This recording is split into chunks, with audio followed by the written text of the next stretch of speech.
ഇന്നത്തെ പരിശോധനാ ഫലം 10 പേർക്ക് പോസിറ്റീവും 8 പേർക്ക് നെഗറ്റീവുമാണ്. ഇടുക്കി 4, കോഴിക്കോട് കോട്ടയം 2 വീതം, തിരുവനന്തപുരം കൊല്ലം 1 വീതം. ഇങ്ങനെയാണ് പോസിറ്റീവായത്.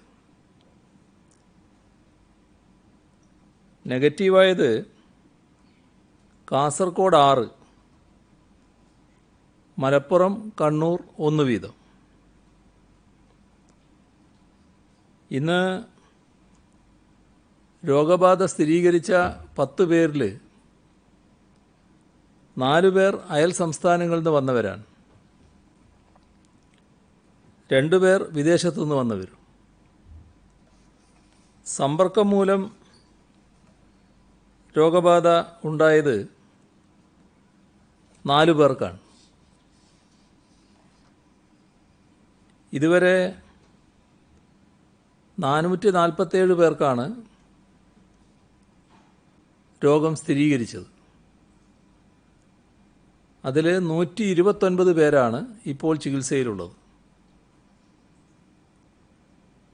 നിരീക്ഷണത്തിലുള്ളവരുടെ എണ്ണം സംസ്ഥാനത്ത് ഗണ്യമായി കുറഞ്ഞിട്ടുണ്ട്. 23,876 പേരാണ്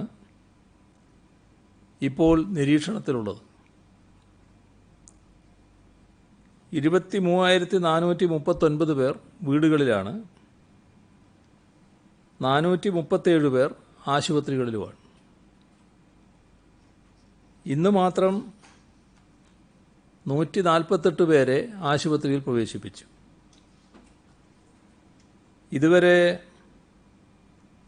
21,334 സാമ്പിളുകളാണ് പരിശോധിച്ചത്. 20,326 എണ്ണം രോഗബാധയില്ല എന്ന് ഉറപ്പാക്കിയിട്ടുണ്ട്. പരിശോധനയ്ക്ക് അയച്ചതാണ് 21,334 സാമ്പിളുകൾ. കാസർഗോഡ്, കണ്ണൂർ, കോഴിക്കോട്, മലപ്പുറം ഈ 4 ജില്ലകൾ റെഡ് സോണിൽ തന്നെ തുടരേണ്ടതായിട്ടാണ് ഇരിക്കുന്നത്. കണ്ണൂർ ജില്ലയിൽ നിരീക്ഷണത്തിലുള്ളത് 2,592 പേരാണ്. കാസർഗോഡ് 3,126 പേർ, കോഴിക്കോട് 2,770, മലപ്പുറത്ത് 2,465. ഈ 4 ജില്ലയൊഴികെയുള്ള മറ്റ് 10 ജില്ലകളും ഓറഞ്ച് സോണിലാകും. റെഡ് സോണായി കണക്കാക്കുന്ന 4 ജില്ലകളിലും ഇപ്പോഴുള്ള രീതിയിൽ തന്നെ നിയന്ത്രണങ്ങൾ കർശനമായി തുടരും. നേരത്തെ പോസിറ്റീവായി കേസുകളൊന്നും ഇല്ലാതിരുന്നതുകൊണ്ട് കോട്ടയം, ഇടുക്കി ജില്ലകളെ ഗ്രീൻ സോണിൽ ഉൾപ്പെടുത്തി ചില ഇളവുകൾ നൽകിയിരുന്നു. എന്നാൽ ഇന്ന് കോട്ടയത്തും ഇടുക്കിയിലും പുതിയ കേസുകൾ വന്നിട്ടുണ്ട്. അപ്പോൾ ഗ്രീൻ സോണിൽ നിന്ന് മാറ്റി ഓറഞ്ചിലേക്ക് അവരെ ഉൾപ്പെടുത്തുകയാണ്. ഇതിൽ കാണുന്നത്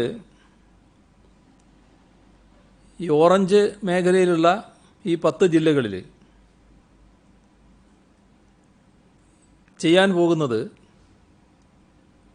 ഹോട്ട്സ്പോട്ടുകളായ പഞ്ചായത്തുകളുണ്ട്. പഞ്ചായത്തിനെ ഒരു യൂണിറ്റായിട്ടാണ് എടുക്കുക. ആ പഞ്ചായത്ത് അടച്ചിടും. ഹോട്ട്സ്പോട്ടുകളായ പഞ്ചായത്തുകളാകെ അടച്ചിടുന്ന നിലയെടുക്കും. എന്നാൽ മുനിസിപ്പൽ അതിർത്തിയിലുണ്ടായാൽ അവിടെ വാർഡുകളാണ് അടിസ്ഥാനമായി എടുക്കുക. കോർപ്പറേഷനുകളാകുമ്പോൾ ഡിവിഷനെയാണ് അടിസ്ഥാനമായി എടുക്കുക. അപ്പോൾ ആ വാർഡുകളും ഡിവിഷനുകളുമാണ് മുനിസിപ്പൽ അതിർത്തിയിലും കോർപ്പറേഷൻ അതിർത്തിയിലും അടച്ചിടുക. ഇതിലേതൊക്കെ പ്രദേശങ്ങളാണ് ഹോട്ട്സ്പോട്ട് പരിധിയിൽ വരിക അത് അതത് ജില്ലാ ഭരണ സംവിധാനമാണ് തീരുമാനിക്കുക. മുനിസിപ്പാലിറ്റിയിൽ അടച്ചിടേണ്ട വാർഡുകൾ ഏത്, കോർപ്പറേഷനിൽ അടച്ചിടേണ്ട ഡിവിഷൻ ഏത് എന്നതെല്ലാം ജില്ലാ ഭരണ സംവിധാനം തീരുമാനിക്കും. കണ്ണൂർ പരിയാരം സർക്കാർ മെഡിക്കൽ കോളേജിലെയും കോട്ടയം മെഡിക്കൽ കോളേജിലെയും COVID-19 ലാബിന് ICMR അംഗീകാരം ലഭിച്ചിട്ടുണ്ട്. കണ്ണൂർ മെഡിക്കൽ കോളേജിലെ കോവിഡ് ലാബിൽ നാളെ മുതൽ കോവിഡ് പരിശോധന ആരംഭിക്കാനാകും. ഈ ലാബിൽ 4 റിയൽ ടൈം PCR മെഷീനുകളാണ് സജ്ജമാക്കിയിരിക്കുന്നത്. ആദ്യഘട്ടത്തിൽ 15ഉം പിന്നീട് 60 വരെയും പരിശോധന ദിനംപ്രതി നടത്താനാകും. ഇതോടെ കേരളത്തിൽ 14 സർക്കാർ ലാബുകളിലാണ് COVID-19 പരിശോധന നടത്തുന്നത്. 2 സ്വകാര്യ ലാബുകളിലും പരിശോധന നടന്നു വരുന്നു. സംസ്ഥാനത്ത് COVID-19 രോഗികളുടെ എണ്ണം വർദ്ധിച്ച സാഹചര്യത്തിൽ പരിശോധന വേഗത്തിലാക്കാൻ 10 റിയൽ ടൈം PCR മെഷീനുകൾ വാങ്ങാനാണ് സർക്കാർ അനുമതി നൽകിയത്. എന്നാൽ ഒരു പ്രത്യേകത അത് തുടരുകയാണ്. അതായത് 3ാം ഘട്ടം സംസ്ഥാനത്ത് രോഗവ്യാപനം, ഈ 3ാം ഘട്ടത്തിലുണ്ടാകേണ്ട രോഗവ്യാപനം ഉണ്ടായില്ല എന്നതാണ് നിലവിലുള്ള കണക്കുകൾ വെച്ച് അനുമാനിക്കാവുന്നത്. സാമൂഹ്യ വ്യാപനം ഉണ്ടായിട്ടില്ല. എന്നാൽ അതിൻ്റെ ഭീഷണി ഒഴിഞ്ഞു എന്ന് പറയാനാവില്ല. ആ ഭീഷണി നിലനിൽക്കുകയും തുടരുകയുമാണ്. തമിഴ്നാട് കർണാടക അതിർത്തി പങ്കിടുന്ന പ്രദേശങ്ങൾ, ആ പ്രദേശങ്ങളിലൂടെ ആളുകൾ ഇരുവശത്തേക്കും കടക്കുന്നത് തടയാനുള്ള കർശന നടപടി സ്വീകരിക്കാൻ നിർദ്ദേശിച്ചിട്ടുണ്ട്. മെഡിക്കൽ ആവശ്യങ്ങൾ ഉൾപ്പെടെയുള്ള അത്യാവശ്യ യാത്രകൾക്ക് വേണ്ടി ജില്ല കടന്നു പോകുന്നതിന് പോലീസ് ആസ്ഥാനത്ത് നിന്നും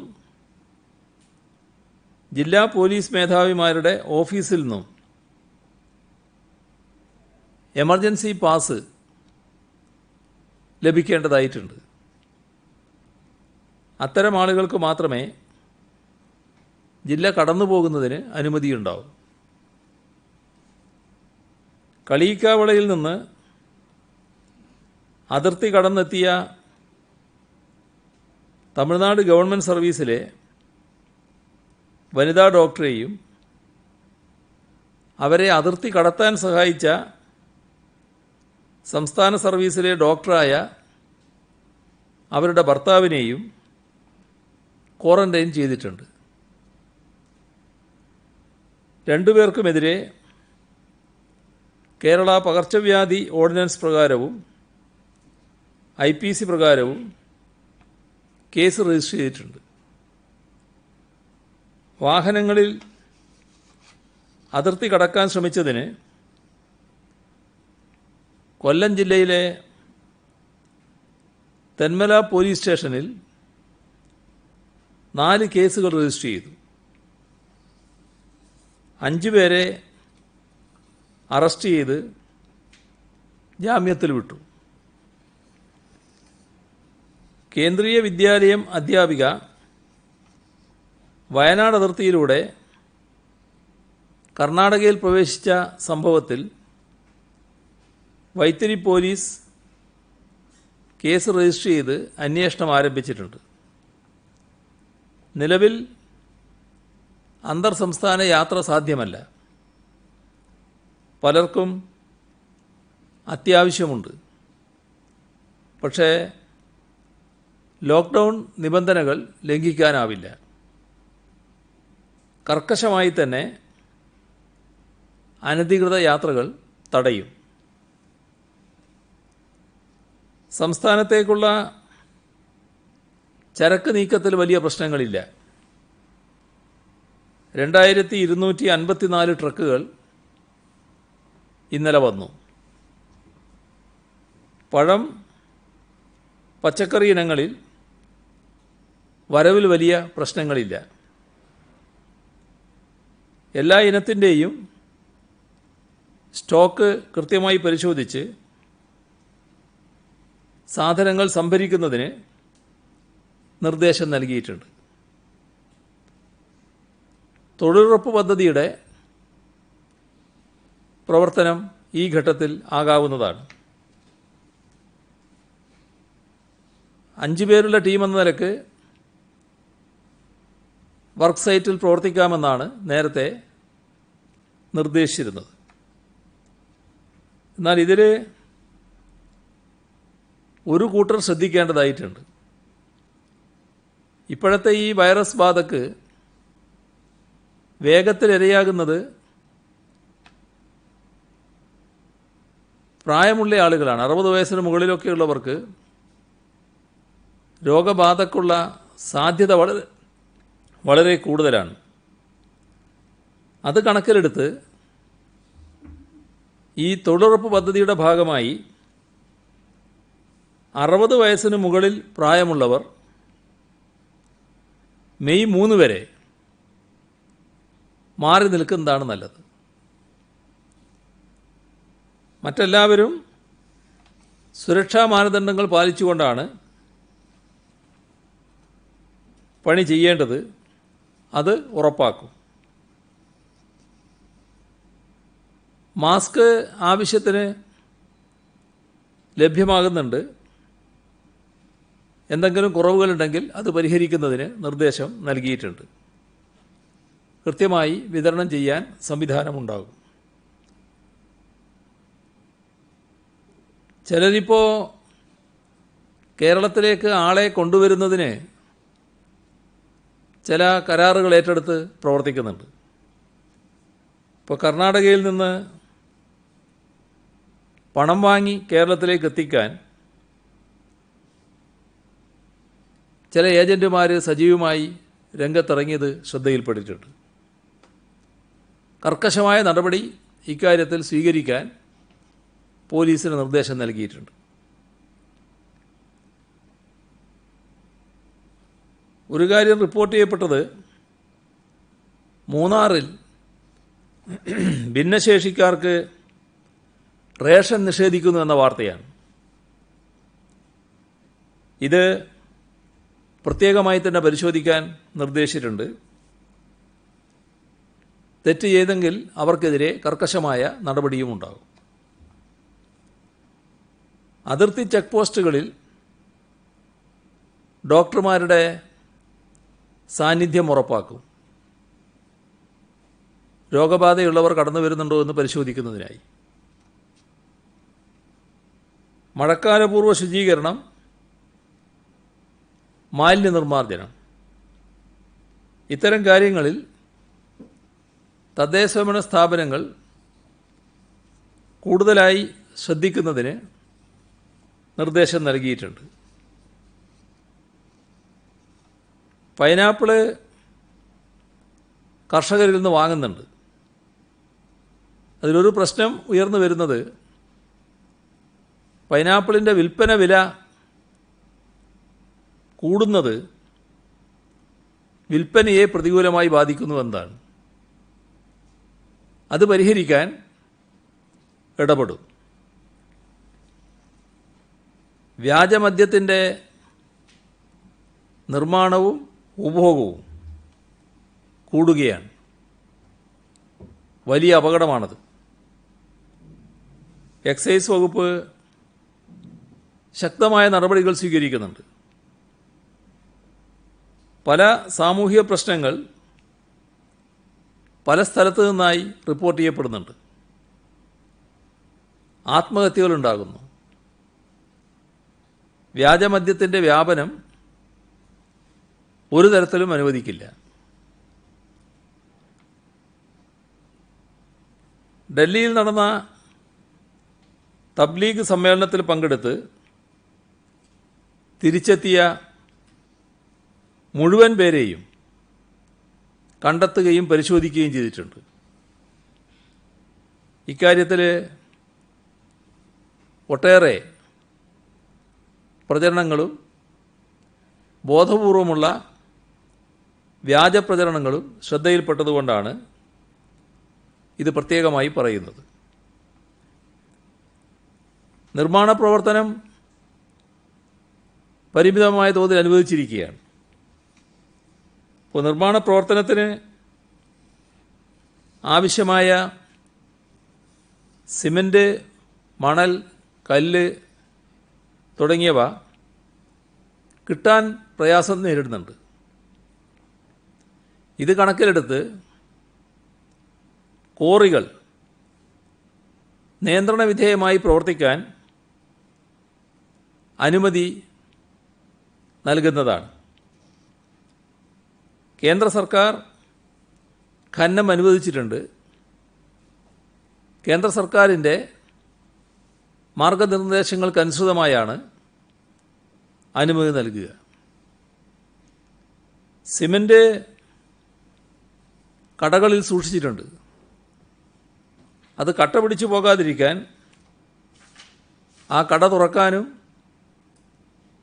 ആവശ്യമായ ക്രമീകരണങ്ങൾ വരുത്താനുമുള്ള സൗകര്യം നൽകുന്നതാണ്. വിദേശങ്ങളിൽ അവശ്യ മരുന്നുകൾക്ക് ബുദ്ധിമുട്ടുന്ന പ്രവാസികളുടെ പ്രശ്നം നേരത്തെ തന്നെ ശ്രദ്ധയിൽപ്പെട്ടതാണ്. മരുന്നെത്തിക്കാനുള്ള നടപടികളും സ്വീകരിച്ചു വരികയാണ്. ഇപ്പോൾ ഒരു ഓഫർ പുതുതായി വന്നത് അത്തരത്തിൽ മരുന്നെത്തിക്കാൻ കൊറിയർ സർവീസ് ലഭ്യമാക്കാമെന്ന് DHL കൊറിയർ കമ്പനി നോർക്ക റൂട്ട്സിനെ അറിയിച്ചിട്ടുണ്ട്. മരുന്നും ബില്ലുകളും കൊച്ചിയിലെ ഓഫീസിലെത്തിച്ചാൽ പാക്കിംഗ് ഉൾപ്പെടെ കമ്പനി നിർവഹിച്ച് ഡോർ ടു ഡെലിവറിയായി മരുന്നെത്തിക്കും. റെഡ് സോൺ ഒഴികെയുള്ള ജില്ലകളിൽ 2 ദിവസത്തിനകം ഓഫീസ് തുറക്കാമെന്നും കമ്പനി അറിയിച്ചിട്ടുണ്ട്.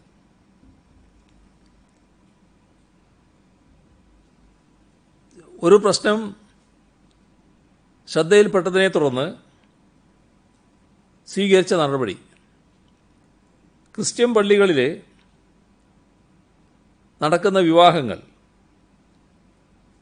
ഇപ്പോൾ ചില പ്രയാസങ്ങൾ അനുഭവിക്കുന്നതിൻ്റെ ഭാഗമായി പരമാവധി 20 പേരെ പങ്കെടുപ്പിച്ച് നടത്തുന്നതിന് അനുമതി നൽകും.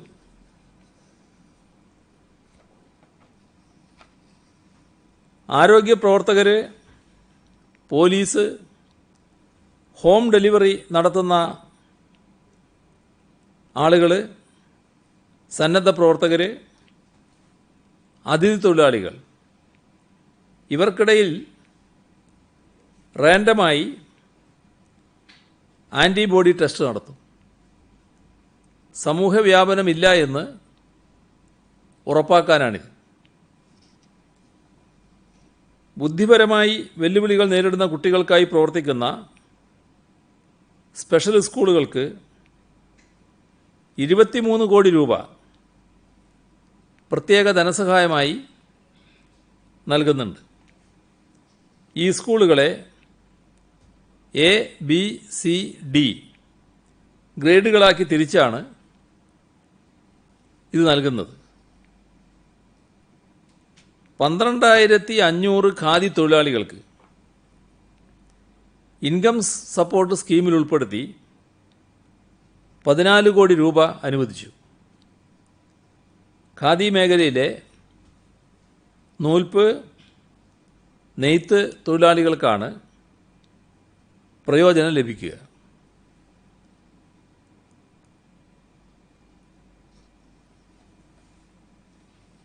സംസ്ഥാനത്ത് ഈ ദുരന്തകാലം അഭിമുഖീകരിക്കുന്നതിൽ മുൻപിൽ നിൽക്കുന്നവരിൽ സാമൂഹ്യ സന്നദ്ധ സേനയുടെ പങ്കാളിത്തം എടുത്തു പറയേണ്ടതാണ്.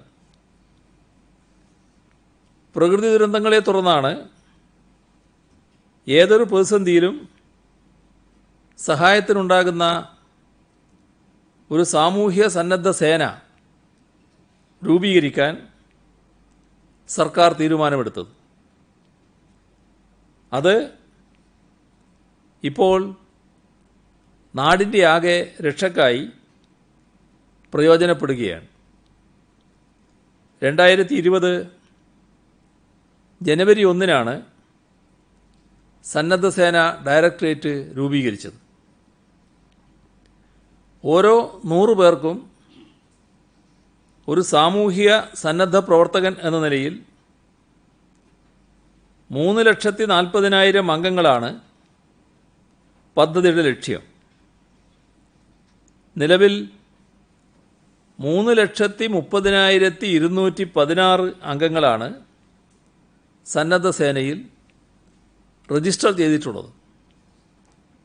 ചുരുങ്ങിയ സമയത്തിനുള്ളിൽ ലക്ഷ്യത്തിലെത്തുകയാണ്. 16-നും 65-നും ഇടയിൽ പ്രായമുള്ളവരാണ് അംഗങ്ങൾ. ഓരോ ജില്ലയിലും പരമാവധി 10 കേന്ദ്രങ്ങളിൽ ഈ വളണ്ടിയർമാർക്ക് പരിശീലനം നൽകാൻ തുടങ്ങിയിട്ടുണ്ട്.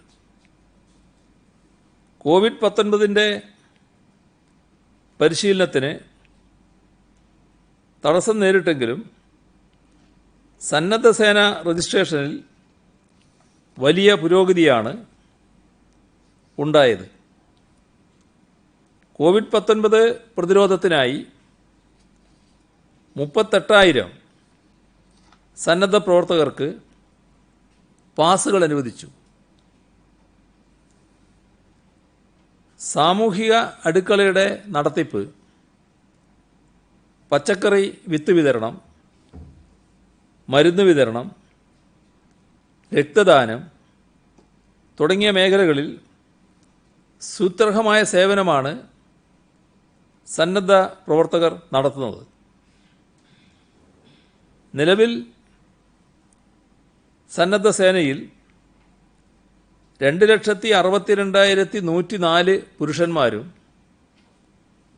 68,059 സ്ത്രീകളും 53 ഭിന്നലിംഗക്കാരുമാണുള്ളത്. രാജ്യത്താദ്യമായി ഗവൺമെൻറ് രൂപീകരിച്ച സന്നദ്ധ സേന നമ്മുടെ സംസ്ഥാനത്താണ് എന്നത് അഭിമാനകരമാണ്. വരും ദിവസങ്ങളിൽ കൂടുതൽ സന്നദ്ധരായ വ്യക്തികൾ സേനയുടെ ഭാഗമാകണമെന്നുകൂടി ഈ ഘട്ടത്തിൽ അഭ്യർത്ഥിക്കട്ടെ. പ്രവർത്തന സമയം കണക്കാക്കി സന്നദ്ധ സേനാ പ്രവർത്തകരുടെ സേവനത്തിന് അംഗീകാരം നൽകുന്ന രീതി പ്രാവർത്തികമാക്കും.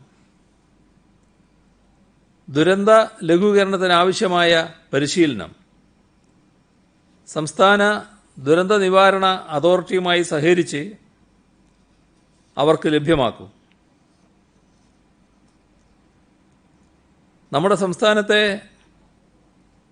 അംഗൻവാടികളെല്ലാം അടഞ്ഞു കിടക്കുകയാണ്. 33,115 അംഗൻവാടികളിലെ 66,000-ഓളം ജീവനക്കാർ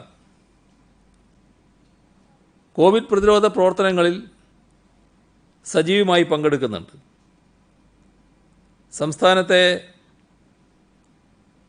40,24,000-ഓളം വയോജനങ്ങളുടെ ആരോഗ്യ വിവരങ്ങൾ വനിതാ ശിശു വികസന വകുപ്പിൻ്റെ അംഗൻവാടി ജീവനക്കാർ അന്വേഷിച്ച് ക്ഷേമം ഉറപ്പുവരുത്തിയിട്ടുണ്ട്.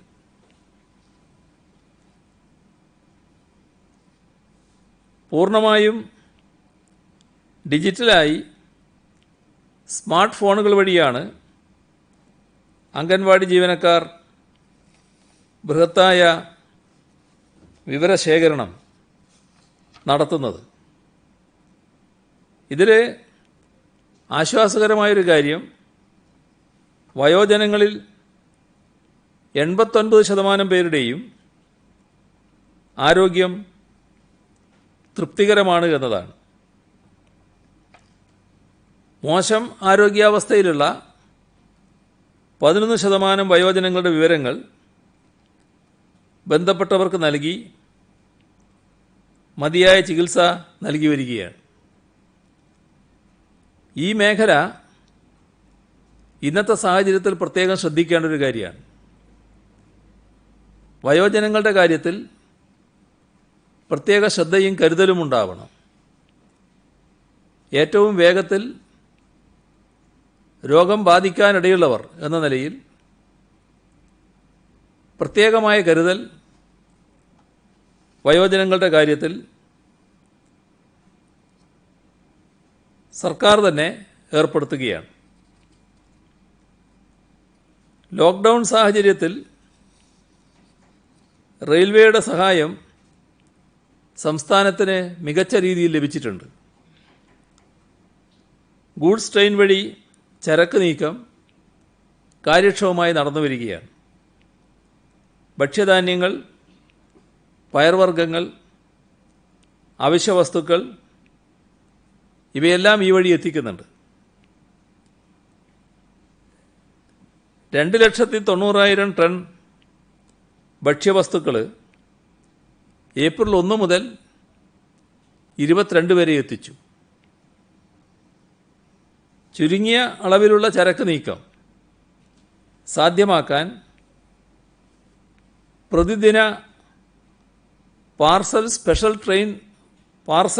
സ്പെഷ്യൽ ട്രെയിൻ സർവീസ് നാഗർകോവിൽ നിന്നും കോട്ടയം വഴി കോഴിക്കോട് വരെ സർവീസ് നടത്തുന്നുണ്ട്. മിതമായ നിരക്കിൽ അവശ്യവസ്തുക്കളും കാർഷിക ഉൽപ്പന്നങ്ങളും ഇതുവഴി അയക്കാനാകുമെന്നാണ് പ്രത്യേകത. മരുന്നുകൾ, മെഡിക്കൽ ഉപകരണങ്ങൾ എന്നിവയാണ് സർവീസ് ആരംഭിച്ചപ്പോൾ ഇതിലൂടെ ബുക്ക് ചെയ്തിരുന്നത്. തദ്ദേശീയമായ വിളകൾ, പച്ചക്കറികൾ എന്നിവയും അയക്കുന്നുണ്ട്. Thiruvananthapuram divisional hospital COVID treatment സെൻ്ററായി നോമിനേറ്റ് ചെയ്ത് ചികിത്സ നൽകാനുള്ള സജ്ജീകരണങ്ങൾ നടത്തി വരികയാണ്.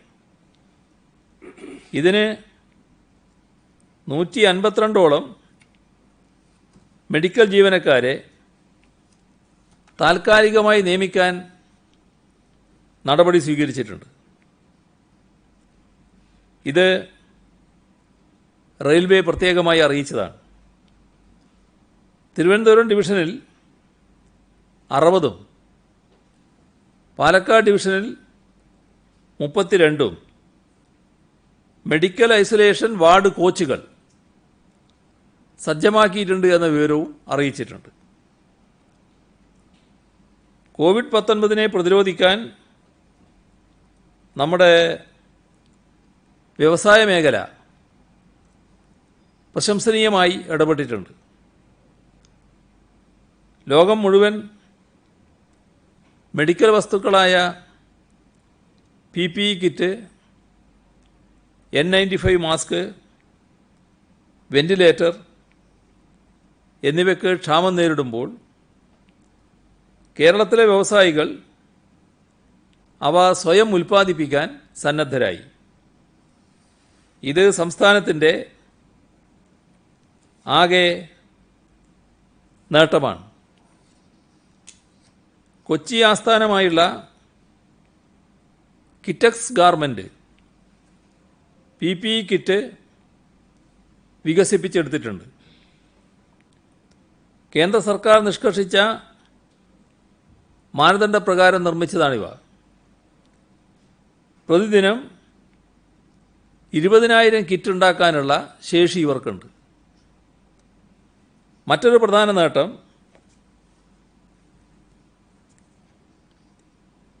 കേരളത്തിൽ തന്നെ N95 മാസ്ക് ഉൽപ്പാദിപ്പിക്കാൻ കഴിയുന്ന വ്യവസായം തുടങ്ങാൻ കഴിഞ്ഞു എന്നതാണ്. കൊച്ചി ആസ്ഥാനമായി പ്രവർത്തിക്കുന്ന എയറോഫിൽ ഫിൽറ്റേഴ്സ് ഇന്ത്യ സർക്കാരിൻ്റെ കീഴിലുള്ള മേക്കർ വില്ലേജിൻ്റെ സഹായത്തോടെയാണ് N95 മാസ്ക് വികസിപ്പിച്ചെടുത്തത്. കേന്ദ്ര സർക്കാരിൻ്റെ ഗോളിയോർ ലാബിൻ്റെ അനുമതി കിട്ടിയാൽ ഉൽപ്പാദനം തുടങ്ങും. മറ്റൊന്ന് വെന്റിലേറ്ററുകളുടെ നിർമ്മാണമാണ്. വെന്റിലേറ്ററുകളുടെ ആവശ്യകത കൂടുകയും ലഭ്യത കുറയുകയും ചെയ്യുന്നത് വലിയ പ്രതിസന്ധി സൃഷ്ടിക്കുന്നുണ്ട്. ഈ സാഹചര്യത്തെ നേരിടാനാണ് ഇന്ത്യയിൽ വെന്റിലേറ്റർ നിർമ്മിക്കാൻ കഴിയുമോ എന്ന് വ്യവസായികളോട് സർക്കാർ ആരാഞ്ഞത്. ഈ ദൗത്യം ഇന്ത്യയിലെ തന്നെ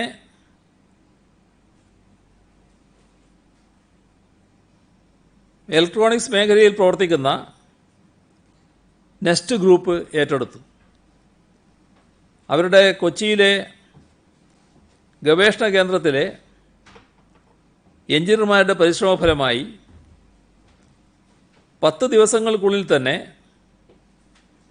അന്താരാഷ്ട്ര ഗുണനിലവാരം പുലർത്തുന്ന വെന്റിലേറ്റർ വിജയകരമായി വികസിപ്പിച്ചെടുത്തിട്ടുണ്ട്.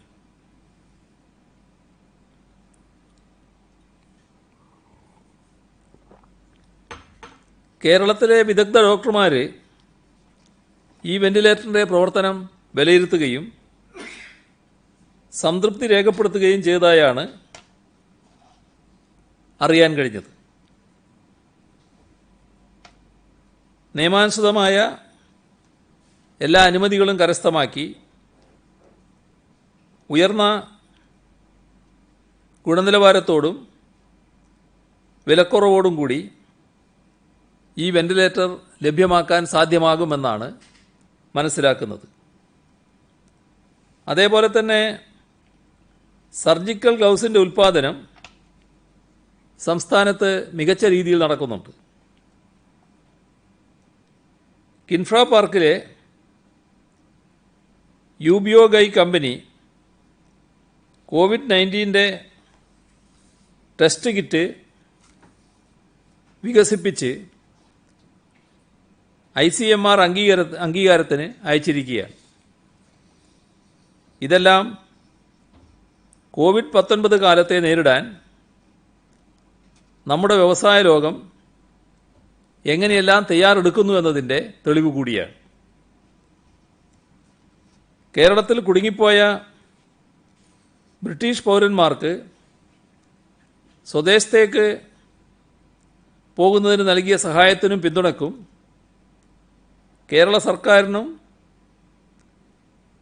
പോലീസ് സേവനത്തിനും എയർപോർട്ട് അധികാരികൾക്കും ബ്രിട്ടൻ്റെ deputy high commissioner Jeremy Pilmore Bedford നന്ദി അറിയിച്ച് കത്തയച്ചിട്ടുണ്ട്.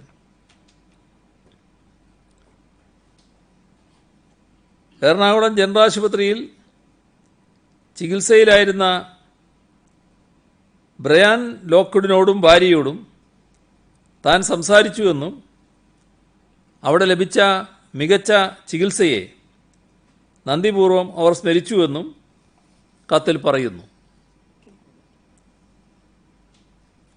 എറണാകുളം മെഡിക്കൽ കോളേജിലാണ് അവർ ചികിത്സിച്ചത്. മെഡിക്കൽ കോളേജിൽ ലഭിച്ച ചികിത്സയെ പറ്റിയാണ് പറഞ്ഞത്.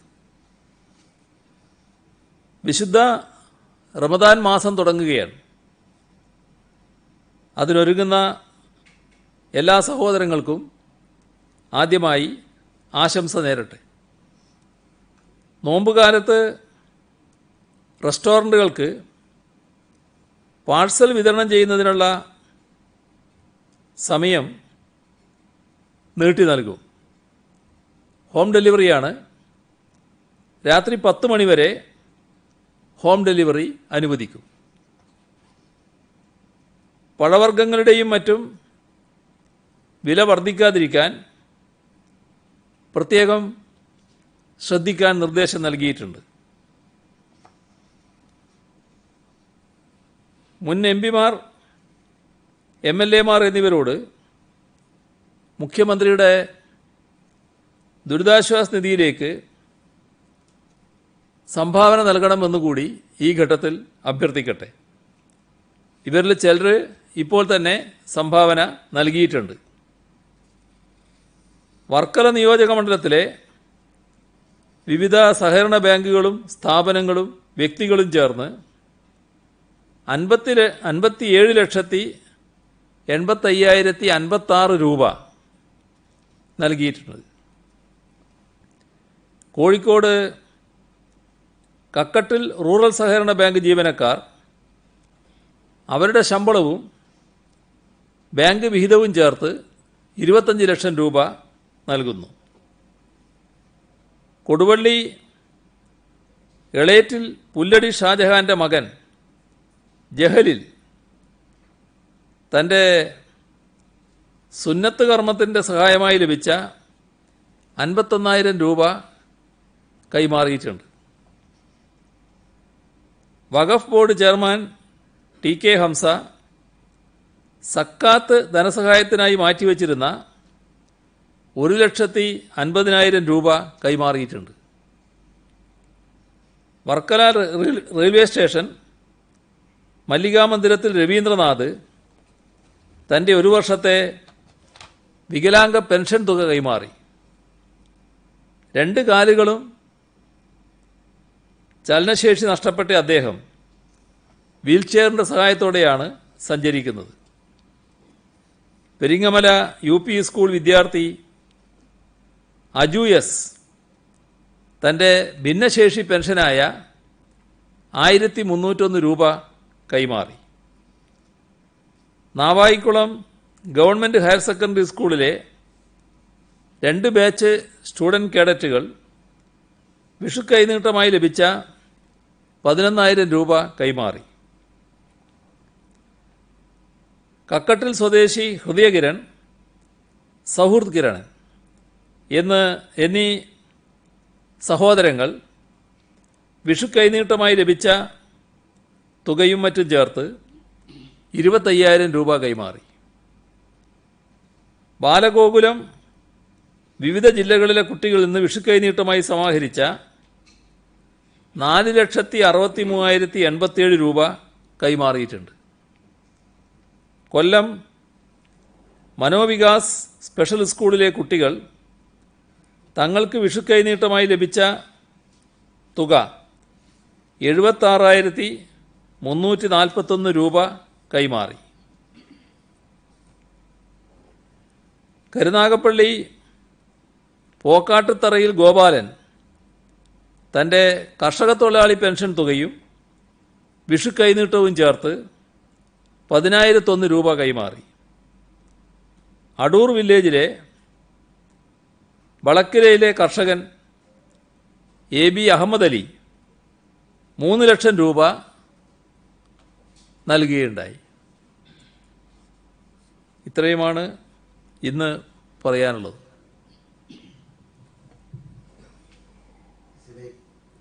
കണ്ണൂരിൽ നടത്തിയതുപോലെ മറ്റ് റെസ്റ്റോറൻറ്റിലെ മറ്റ് ജില്ലകളിലും ഈ കൂടുതൽ ടെസ്റ്റുകൾ നടത്താൻ നമ്മൾ തയ്യാറെടുക്കുന്നു. അതുപോലെ തന്നെ ഈ ആരോഗ്യ പ്രവർത്തകർക്കും ഹോം ഡെലിവറിക്കാർക്കൊക്കെ നടത്തുന്നത് പോലെ മാധ്യമ പ്രവർത്തകർക്ക് കൂടി ഈ ടെസ്റ്റ് നടത്താൻ സംവിധാനം ഉണ്ടാകും. അതിൽ ചെന്നൈയിലൊക്കെ നിരവധി പേർക്ക് ഇത് സ്ഥിരീകരിച്ചിട്ടുണ്ട്. തീർച്ചയായും ഇതിൽ ടെസ്റ്റുകൾ വ്യാപകമാക്കണമെന്ന് തന്നെയാണ് കാണുന്നത്. അത് ഈ പറയുന്ന റെഡ് സോൺ പ്രദേശങ്ങളിൽ നല്ലതുപോലെ ടെസ്റ്റ് വ്യാപകമാക്കാൻ തന്നെയാണ് നിശ്ചയിച്ചിട്ടുള്ളത്. പരമാവധി ആളുകളെ ടെസ്റ്റ് ചെയ്യുക എന്നത് തന്നെയാണ് ചെയ്യാൻ പോകുന്നത്. മാധ്യമപ്രവർത്തകരെ പ്രത്യേകമായി പരിശോധിക്കേണ്ടതുണ്ട്. അതിന് കുറച്ച് ദിവസം കൂടി കഴിഞ്ഞ് നമ്മൾ ഈ സൗകര്യങ്ങൾ ഒരുക്കുമ്പോൾ ആ പരിശോധനാ സംവിധാനം നമുക്കൊരുക്കാം.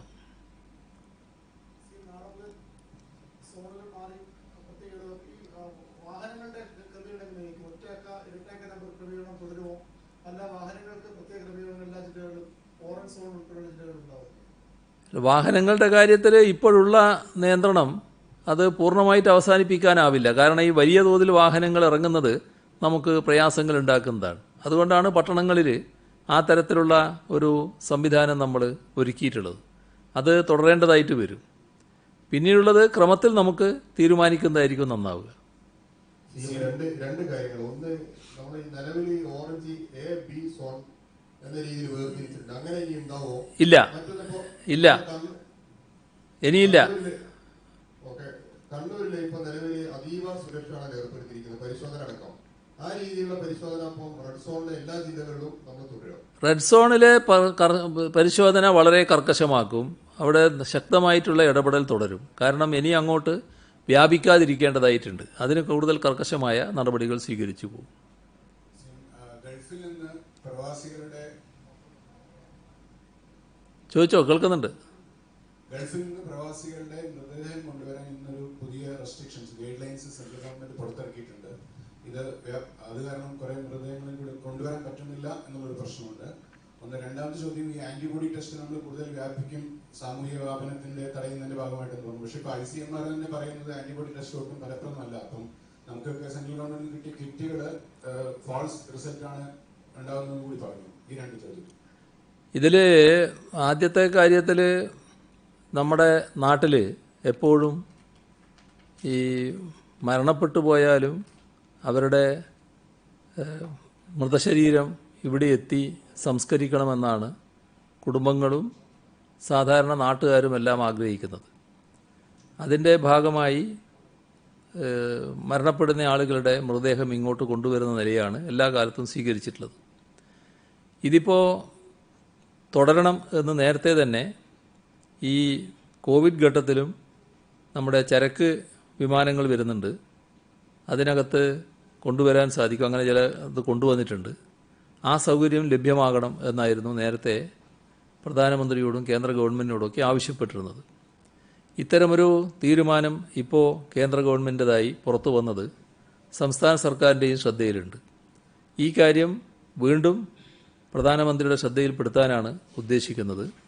അദ്ദേഹത്തെ ഈ കാര്യം ബോധ്യപ്പെടുത്തി ഇതിനുള്ള സൗകര്യം ലഭ്യമാക്കാനുള്ള ശ്രമം സംസ്ഥാന സർക്കാർ തുടരുക തന്നെ ചെയ്യും.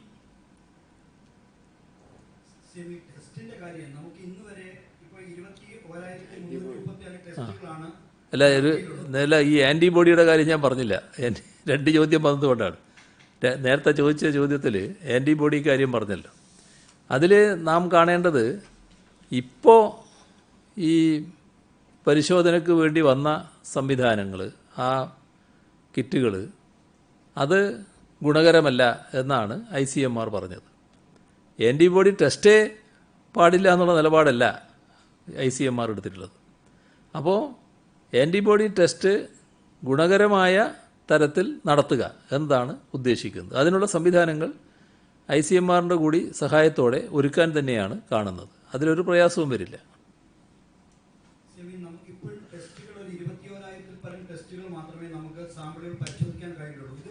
മഹാരാഷ്ട്രയും മറ്റ് ഇതര സംസ്ഥാനങ്ങളും എടുത്താൽ അവരൊരു 60,000 ഒക്കെ കടന്നു കഴിഞ്ഞു. അപ്പോൾ നമുക്ക് ഈ ടെസ്റ്റുകളുടെ കാര്യത്തിൽ കുറച്ചുകൂടി മുന്നോട്ട് പോകാൻ കഴിയാത്തതാണ്. ഈ കിറ്റുകളുടെ അഭാവമാണോ, അവരുടെ ഗുണനിലവാര പ്രശ്നമാണോ, എന്താണ് നമുക്ക് ആ മേഖലയിൽ കുറച്ചുകൂടെ മുന്നോട്ട് പോകാൻ കഴിയാത്തത്? അതിൽ ടെസ്റ്റിന് ആവശ്യമായ കിറ്റുകൾ നമ്മുടെ കയ്യിൽ ഉണ്ടായില്ല എന്നുള്ളത് തന്നെയാണ് പ്രത്യേകത. അതിന് നമ്മൾ കേന്ദ്ര ഗവൺമെൻറ്റിനോട് ആവശ്യപ്പെട്ടിരുന്നു. പക്ഷേ അത്രത്തോളം കിറ്റുകൾ നമുക്ക് ലഭ്യമായിരുന്നില്ല. മഹാരാഷ്ട്രയിലൊക്കെ അവരുടേതായ പ്രത്യേകത കൊണ്ട് അവിടെ തന്നെ ചില സാധനങ്ങൾ ഉണ്ടായിരുന്നു. നമുക്ക് അത്തരം ഉൽപ്പാദിപ്പിക്കുന്ന സ്ഥാപനങ്ങളും ഇവിടെയില്ല. ഏതായാലും ഇപ്പോൾ നമുക്ക് കേന്ദ്ര ഗവൺമെൻറ് കുറേ കിറ്റുകൾ നൽകിയിട്ടുണ്ട്. ഇനി വേഗത കൂട്ടാൻ സാധിക്കും. ആ വേഗത കൂട്ടി തന്നെ കാര്യങ്ങൾ ചെയ്യാനാണ് സർക്കാർ ഉദ്ദേശിക്കുന്നത്. അതുപോലെ തന്നെ ഈ സാലറി ചലഞ്ചുമായി ബന്ധപ്പെട്ട വിഷയത്തിൽ കേന്ദ്ര നിർദ്ദേശം സംസ്ഥാനം ലംഘിച്ചു എന്നാണ് BJP സംസ്ഥാന അധ്യക്ഷൻ പറഞ്ഞത്. നേരത്തെ തന്നെ കേന്ദ്രത്തിന്റെ നിർദ്ദേശം ഇത്തരത്തിലായിരുന്നു: കോവിഡ് പ്രതിരോധ പ്രവർത്തനങ്ങളുമായി ബന്ധപ്പെട്ട് നേരിട്ട് നിൽക്കുന്നവരിൽ നിന്ന് സാലറി ചലഞ്ചിൽ നിന്ന് ഒഴിവാക്കണമെന്ന നിർദ്ദേശം കേന്ദ്രം നൽകിയെന്നാണ് പറഞ്ഞത്. അത് അദ്ദേഹത്തിനുള്ള വിവരമായിരിക്കും. അത് ഇവിടെ നമ്മളിപ്പോൾ ഈ ഘട്ടത്തിൽ ഈ സംസ്ഥാന ഗവൺമെൻറ്റിൻ്റെ നില വെച്ചുകൊണ്ട് ഒരു ശമ്പളം കൊടുക്കുന്നതിൽ ഒരു 6 ദിവസത്തെ ശമ്പളം മാറ്റിവെക്കുന്ന നിലയാണ് സ്വീകരിച്ചിട്ടുള്ളത്. അത് ആ നടപടി എല്ലാവർക്കും ബാധകമായിട്ടുള്ള നിലക്കാണ് നമ്മൾ എടുത്തിട്ടുള്ളത്. ഇന്ന് IT സെക്രട്ടറി കാനം രാജേന്ദ്രനെ കൊണ്ടുവന്നൊരു വാർത്തയുണ്ട്. അത് ഏത് സാഹചര്യത്തിലാണ് അങ്ങനെ എന്തെങ്കിലും കണ്ടിട്ടുണ്ടെങ്കിൽ അത് ദുരൂഹത, സ്പ്രിംഗ്ലറുമായി ബന്ധപ്പെട്ട് ദുരൂഹത മാറ്റാനെന്നാണ് മാധ്യമങ്ങളിൽ കൂടി വന്ന വാർത്ത. അതിൽ തന്നെ ഇന്ന് KPCC പ്രസിഡന്റ് പ്രതികരിക്കുകയും ചെയ്തു. ദുരൂഹത മാറ്റാനാണെങ്കിൽ എല്ലാ പാർട്ടി ഓഫീസിലും ഈ പ്രിൻസിപ്പൽ സെക്രട്ടറിയെ അയക്കുമോ എന്നാണ് മുല്ലപ്പള്ളി രാമചന്ദ്രൻ ചോദിക്കുന്നത്. അല്ല, KPCC പ്രസിഡന്റ് ചോദ്യമാണല്ലേ? ശരി.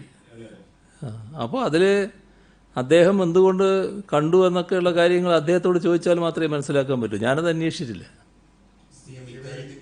ഇക്കാര്യത്തിലെ അങ്ങയുടെ നിർദ്ദേശപ്രകാരമാണ് IT സെക്രട്ടറി പോയെന്നുള്ള വാർത്തയാണ് ഉയർച്ചത്. അത് മാത്രമല്ല, ഇന്നലെ അങ്ങ് CPIയുടെ ചോദ്യം ചോദിച്ചപ്പോൾ ഓരോ പാർട്ടിക്കും ഓരോ നിലപാടാണെന്ന് പറഞ്ഞു. പക്ഷെ ഇപ്പോഴും CPI സംസ്ഥാന സെക്രട്ടറി CPM സംസ്ഥാന സെക്രട്ടറിയെ കണ്ടു.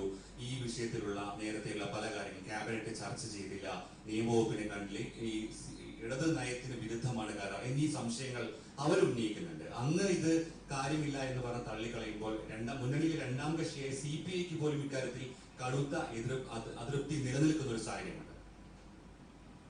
ഇവിടെ കോടിയേരി ബാലകൃഷ്ണനും കാനം രാജേന്ദ്രനും തമ്മിൽ കാണുന്നതിൽ വലിയ ആശ്ചര്യകരമായിട്ടുള്ള കാര്യമൊന്നുമില്ല. അവർ സാധാരണ കണ്ടുകൊണ്ടിരിക്കാറുണ്ട്, കാണാറുണ്ട്, സംസാരിക്കാറുണ്ട്, പല കാര്യങ്ങളും ചർച്ച ചെയ്യാറുമുണ്ട്. അത് സ്വാഭാവികമല്ലേ? അതിലെന്താ ഒരു പുതുമ വന്നിരിക്കുന്നു? രണ്ട് ചോദ്യങ്ങളാണ്. ഒന്ന്, ഈ നമ്മുടെ കരാർ ജീവനക്കാർ അവരുടെ ഈ കരാർ പുതുക്കേണ്ട കാലാവധി എന്ന് പറയുന്നത് ഏപ്രിൽ മാസം സാമ്പത്തിക വർഷത്തിന് ആദ്യമാണ്. അത് ഇപ്പോൾ പുതുക്കാൻ പറ്റാത്ത ഒരു സാഹചര്യമുണ്ട്. മാത്രമല്ല, അവർക്ക് പേറോൾ ഇല്ലാത്തതുകൊണ്ട് തന്നെ അവർ ഇന്ന് ശമ്പളം പിടിച്ചു വെക്കുമ്പോൾ തിരിച്ചു നൽകുന്നത് ഏത് വിധത്തിലായിരിക്കും എന്നുള്ളതാണ് ഒരു വിഷയം. രണ്ടാമത്തെ വിഷയം, സ്വാശ്രയ കോളേജുകളിൽ ശമ്പളം നൽകണമെന്ന് സർക്കാർ താങ്കൾ തന്നെ നേരത്തെ ആവശ്യപ്പെട്ടിരുന്നു. എന്നാൽ പല കോളേജുകളും ജീവനക്കാർക്ക് ശമ്പളം നൽകാത്തൊരവസ്ഥയുണ്ട്. അടിയന്തരമായി അതിനകത്ത് ഇടപെടാനുള്ള സാധ്യതയുണ്ടോ?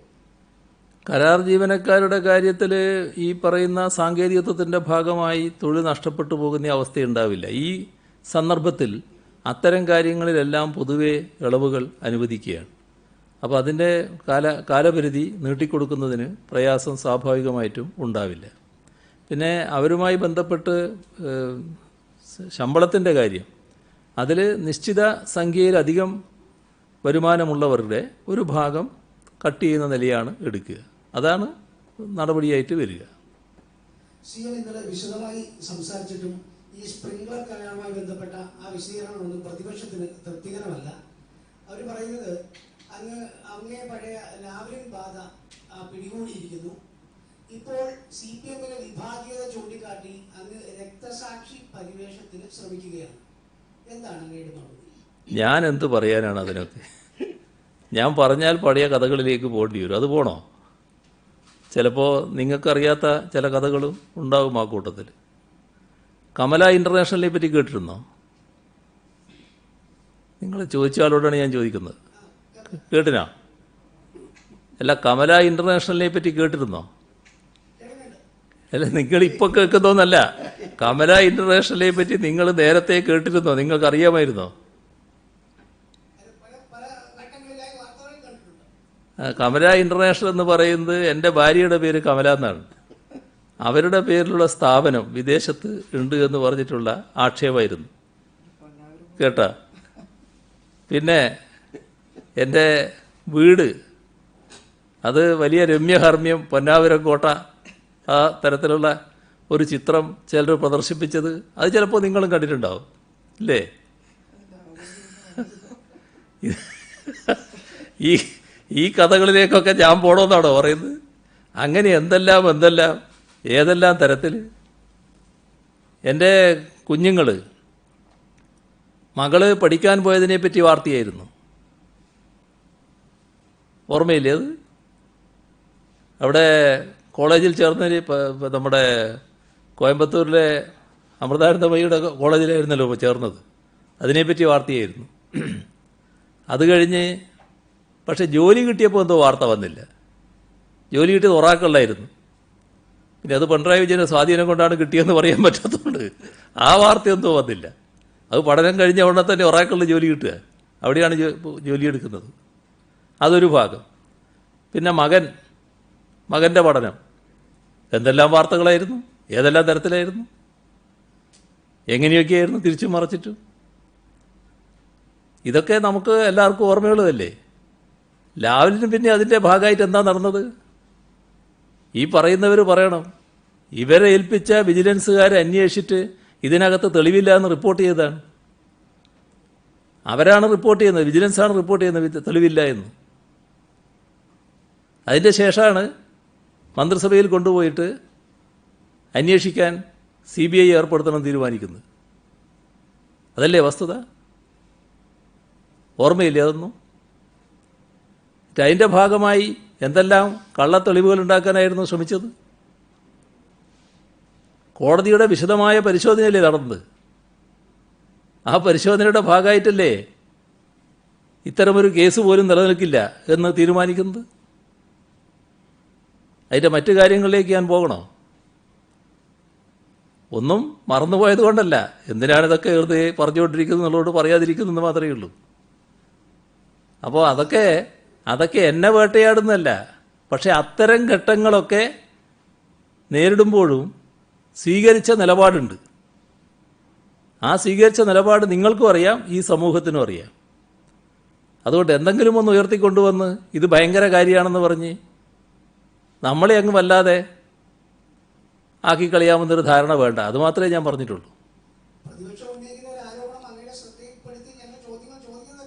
നിങ്ങൾ ചോദിച്ചതിനെ പറ്റിയല്ല ഞാൻ പറഞ്ഞത്.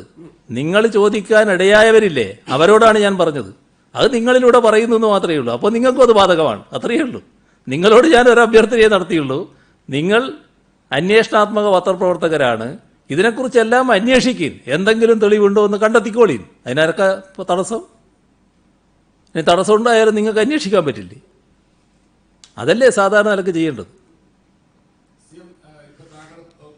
കാര്യങ്ങൾ പറഞ്ഞു, താങ്കൾക്കെതിരെ വ്യക്തിപരമായ കാര്യങ്ങൾ വന്നത്. ഈ എല്ലാ സംഭവത്തിനും വാർത്തകൾക്കും പിന്നിൽ അന്ന് പാർട്ടിയിൽ ഉണ്ടായിരുന്ന വിഭാഗീയതയും ഒരു പ്രധാനപ്പെട്ട കാരണമല്ലേ? ഈ എതിരാളികൾ പറയുന്നത് മാത്രമാണോ? എതിരാളികളാണ് അത് കൊണ്ടു നടന്നത്. എതിരാളികളാണ് അതിൻ്റെ കാര്യങ്ങൾ ഏറ്റുപിടിച്ചത്. അതിനുവേണ്ടിയാണ് നടന്നത്. അവരാണ് തീരുമാനങ്ങളെടുത്തത്. അത് മറന്നുപോയോ? തീരുമാനങ്ങളെടുത്തത് ആ ഗവൺമെൻറ്റായിരുന്നു. ഈ ലാവിൻ അങ്ങ് പറഞ്ഞു, അതിന്റെ അന്നത്തെ വേട്ടയാടലൊക്കെ പറഞ്ഞു. പക്ഷെ ഇതിൽ പോയിന്റായിട്ട് പ്രതിപക്ഷം ഉന്നയിക്കുന്നത് നടപടിക്രമങ്ങളിലെ വീഴ്ചയാണ്. അപ്പൊ അതാണ് പ്രധാന പ്രശ്നമായിട്ട് ഇപ്പോൾ പറയുന്നത്. അതായത് ക്യാബിനറ്റ് കാണുന്നില്ല, ലോ വ്യക്തിയില്ല, ഇത്തരം പ്രശ്നങ്ങൾ എന്താണ് അവിടെ ഒരു അടിയന്തര സാഹചര്യത്തിന്റെ പ്രശ്നം? അതായിരുന്നു പ്രധാന പ്രശ്നമായി ഇപ്പോൾ ഉയർത്തിക്കൊണ്ടുവരുന്നത് എല്ലാവരും. ഇതിലിപ്പോൾ നമ്മുടെ സംസ്ഥാനത്തും രാജ്യത്തും പല കാര്യങ്ങളും സാധാരണഗതിയിൽ നമുക്ക് അവകാശപ്പെട്ടത് നടക്കുന്നില്ലല്ലോ. പല കാര്യങ്ങളും മാറ്റിവെച്ചിട്ടില്ലേ നാം കാണുന്നില്ലേ? നമ്മൾ ഏതെങ്കിലും ഘട്ടത്തിൽ ആരാധനാ സ്വാതന്ത്ര്യം ഇല്ലാതാക്കിയിട്ടുണ്ടോ? ഏതെങ്കിലും ആരാധനാലയത്തിന് പ്രവർത്തിക്കാൻ പറ്റാത്ത അവസ്ഥ രാജ്യത്ത് ഏതെങ്കിലും ഘട്ടത്തിൽ ഉണ്ടായിട്ടുണ്ടോ? ഇതൊരു പ്രത്യേക സാഹചര്യമാണ് എന്ന് നാം കാണണ്ടേ? ആ പ്രത്യേക സാഹചര്യത്തിന് അനുസൃതമായ ചില പ്രത്യേക നടപടികൾ ഉണ്ടായിട്ടുണ്ടാവും. ഈ ഇടുക്കിയിലും കോട്ടയത്തും ഇപ്പോൾ ഇൻഫെക്ഷൻ റിപ്പോർട്ട് ചെയ്ത സാഹചര്യത്തിൽ എന്തെങ്കിലും കൂടുതലായിട്ടുള്ള നടപടികളിലേക്ക് നമ്മൾ പോകുന്നുണ്ടോ? അത് ഏതിൻ്റെയെങ്കിലും പ്രത്യേകമായ ഒരു ട്രെൻഡിനെ സൂചിപ്പിക്കുന്നതാണോ? ഇടുക്കിയും കോട്ടയവും തമ്മിൽ വ്യത്യാസമുണ്ട്. അതിൽ ഇടുക്കിയാണ് ഏറ്റവും ഗൗരവമായിട്ട് കാണുന്നത്. അവിടെ അതിർത്തിയുണ്ട്, സംസ്ഥാന അതിർത്തിയുണ്ട്. അതിലൂടെ ധാരാളം ആളുകൾ കടന്നു വരുന്നുണ്ട്. അതൊരു രോഗവ്യാപനത്തിന് ഇടയാക്കുന്ന നിലയും ഉണ്ടായിട്ടുണ്ട്. അത് വെച്ചുകൊണ്ട് കൂടുതൽ കർക്കശമായ നിലപാട് അവിടെ ആ ഭാഗങ്ങളിൽ തുടരേണ്ടതായിട്ടുണ്ട്. പ്രത്യേകിച്ച് അതിർത്തി സ്ഥലം. ഇടുക്കി മാത്രമല്ല, നമ്മുടെ സംസ്ഥാനങ്ങളുമായി അതിർത്തി പങ്കിടുന്ന നമ്മുടെ എല്ലാ പ്രദേശങ്ങളും, അത് മഞ്ചേശ്വരം മുതൽ പാറശാല വരെയുള്ള നമ്മുടെ വിവിധ പ്രദേശങ്ങൾ, ഈ പ്രദേശങ്ങളിൽ കുറേ കൂടി ശക്തമായ പോലീസ് റോന്തുചുറ്റൽ വേണം, സമൂഹത്തിൻ്റെ ഇടപെടൽ വേണം. ഓരോ അതിർത്തി വില്ലേജുകളിലും ആ പ്രദേശത്തുള്ളവരല്ലാത്ത മറ്റാരും ഉണ്ടാകരുതെന്ന് നിലയെടുക്കണം. അങ്ങനെ ഉണ്ടാവുകയാണെങ്കിൽ അതിനെതിരെ കടുത്ത നിയമ നടപടിയിലേക്ക് നീങ്ങേണ്ടതായിട്ട് വരും. ആ തരത്തിലുള്ള നടപടികളാണ് ഉദ്ദേശിക്കുന്നത്. കോട്ടയത്തിൻ്റെതൊരു പ്രത്യേക കേസാണ്. കോട്ടയത്തിൽ ഇത് വന്നു എന്നുള്ളത് വസ്തുതയാണ്. പക്ഷേ അതിൻ്റെ വിശദാംശങ്ങൾ നോക്കുന്നുണ്ട്.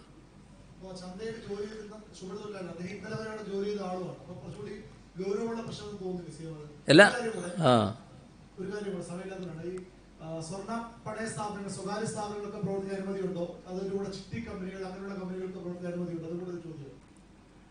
ഇവിടെ ഈ തൽക്കാലം കേന്ദ്ര ഗവൺമെൻറ് പ്രഖ്യാപിച്ചിട്ടുള്ള ഇളവുകളാണ്, അതിനനുസൃതമായിട്ടാണ് നമ്മൾ കൊടുക്കുന്നത്. അല്ലാത്ത ഇളവുകൾ പ്രത്യേകമായിട്ട് പറഞ്ഞിട്ടുണ്ട്. അത്തരം ഇളവുകളും നമ്മളിവിടെ നടപ്പാക്കുന്നുണ്ട്. അതല്ലാത്ത പുതിയ കാര്യങ്ങൾ ഇപ്പോൾ ഇതിൽ ഉൾപ്പെടുത്തിയിട്ടില്ല. ഇതിൻ്റെ വിശദമായ അറിയിപ്പുകൾ വരും. അപ്പോൾ നിങ്ങളതിൽ ആശങ്കപ്പെടേണ്ടതായിട്ടില്ല. ഇതിൻ്റെ തുടർച്ചയായി കൃത്യമായ അറിയിപ്പുകൾ വരുന്നതാണ്.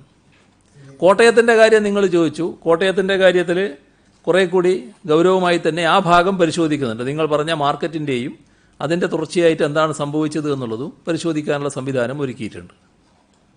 നിർമ്മാണ പ്രവർത്തനം അനുവദിച്ചിട്ടുണ്ട്. അപ്പോൾ ഈ നിർമ്മാണ തൊഴിലാളികൾക്ക് ഐഡന്റിറ്റി കാർഡോ അങ്ങനെ മറ്റു സംവിധാനമൊന്നുമില്ല. അപ്പോൾ അവർക്ക് ലഭ്യമായ പാസിന്റെ ഇതെങ്ങനെയാണ്? അതുപോലെ തന്നെയാണ് ഈ കോല തുറക്കുമ്പോൾ അവിടെ ഒരുപാട് വാഹനങ്ങൾ ഓടേണ്ടി വരും. അവരുടെ അനുമതിയൊക്കെ എങ്ങനെയായിരിക്കും കൊടുക്കുക? അതൊക്കെ ശക്തമായി ക്രമീകരിക്കും. വാഹനങ്ങൾ എത്ര ഓടണം എന്നുള്ള കാര്യത്തിലൊക്കെ കൃത്യമായ തീരുമാനങ്ങളുണ്ടാവും. അത് അനുമതിക്ക് വിധേയമായിട്ടാണ് അത്തരം കാര്യങ്ങൾ നടക്കുക. മറ്റേ തൊഴിലാളികളുടെ കാര്യത്തിൽ ഒരു വർക്ക് സൈറ്റിൽ എത്ര തൊഴിലാളികൾ വേണം അത് സംബന്ധിച്ച് തീരുമാനം ഉണ്ടാകും. അത്രയും തൊഴിലാളികളെയാണ് അതിൽ എടുക്കുക. മിനിമം തൊഴിലാളികളെ വെച്ചുകൊണ്ട് വർക്ക് നടത്തുക എന്നുള്ളതാണ് ഇപ്പോൾ ഉദ്ദേശിക്കുന്നത്. ആദ്യഘട്ടത്തിൽ ആ തരത്തിൽ തന്നെയാണ് കാര്യങ്ങൾ നീങ്ങുക.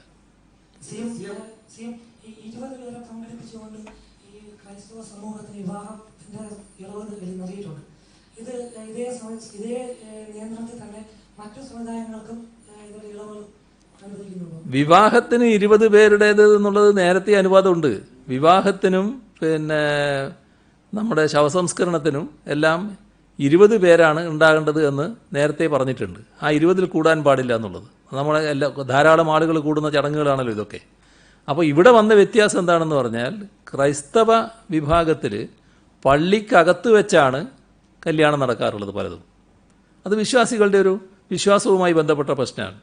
അപ്പോൾ ഇത് വന്നപ്പോൾ ഒരു പ്രയാസമായി. പള്ളി അടഞ്ഞു കിടക്കുന്നു, അത് തുറന്നു കിട്ടുന്നില്ല, അത് കല്യാണം നടത്താൻ പറ്റാത്തൊരു സ്ഥിതി. അത് ശ്രദ്ധയിൽപ്പെട്ടപ്പോഴാണ് അതിന് പ്രത്യേക അനുമതിയുണ്ട് എന്ന് പറയുന്നത്. അതാണ് സംഭവിക്കുന്നത്. നമുക്ക് സമയമായി ഇനി നമുക്ക് വേണ്ട, ഇപ്പോൾ നിർത്താം അല്ല അവസാനം ഇത് തന്നെ.